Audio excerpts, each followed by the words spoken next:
Assalamualaikum warahmatullahi wabarakatuh. Innal hamdalillah wassalaman amma ba'da. Sahabat-sahabatku yang dimuliakan oleh Allah Subhanahu wa taala, ketika manusia masih mengandalkan hawa nafsunya, maka dia akan terus-terusan akan selalu berada di ruang hawa nafsunya. Karena manusia siapapun tidak terlepas dari hawa nafsu. Tapi cara berpikir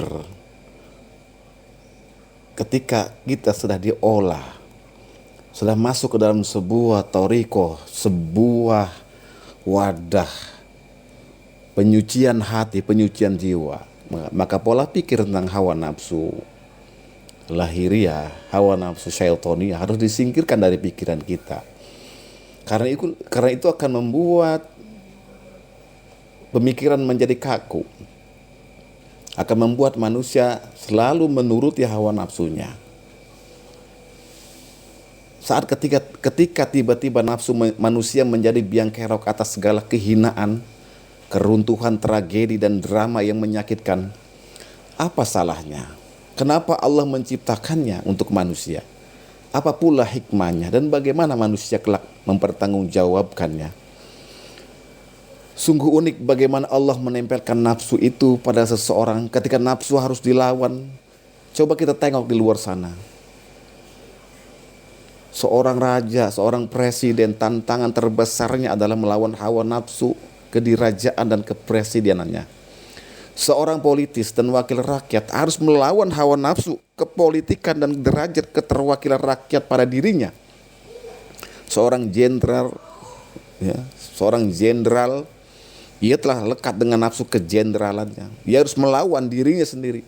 Seorang konglomerat, ia harus melawan nafsu konglomerasinya. Seorang gubernur, menteri, bupati, camat, dan lurah, RT, mereka tertempeli oleh nafsu yang melekat pada predikat jabatannya. Dan mereka harus berani melawan nafsu predikat yang disandangnya. Lalu Anda bisa menguraikannya sendiri.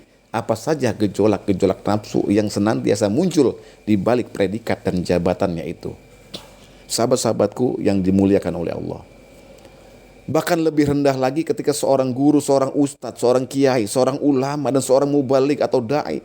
Jangan dikira mereka bisa melepaskan begitu saja nafsunya dari predikat yang disandangnya.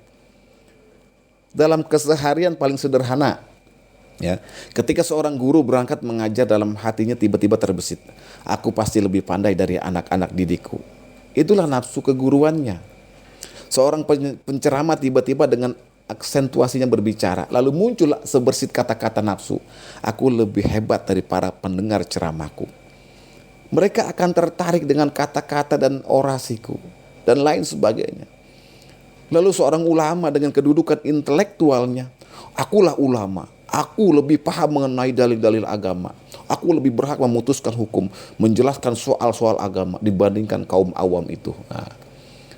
Ketika hawa nafsu menimpa seorang pembisnis, tiba-tiba terbayang tentang impian sukses, lalu imajinasinya melayang-layang dengan sekian rencana yang memabukkan, bahkan sudah menyeret dirinya pada kerakusan, keserakahan, dan kesombongan, menghalalkan segala cara demi pemuasan dan impian yang memuakan.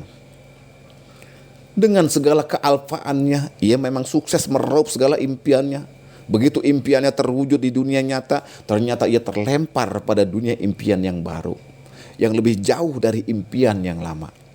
Ia telah memberhalakan bayangan-bayangan sendiri dalam dunia bisnis. Tanpa disadari telah banyak korban yang tertindas akibat ulahnya.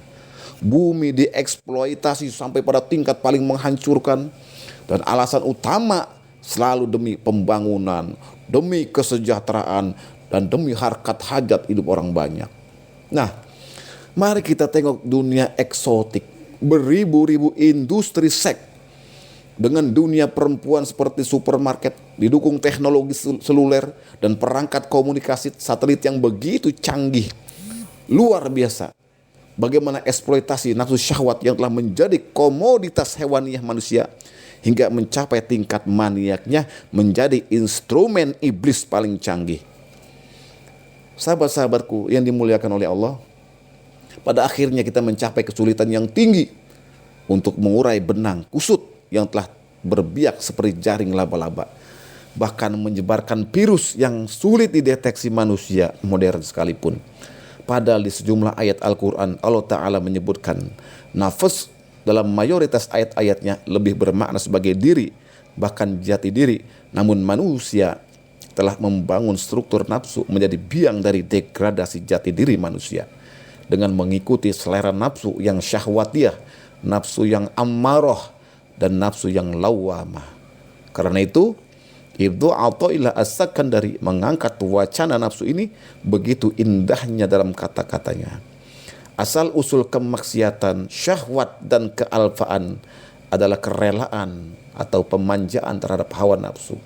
Dan asal usul ketaatan, menjaga diri, dan kebangkitan menuju kepada Allah adalah ketidakrelaan terhadap nafsu itu sendiri.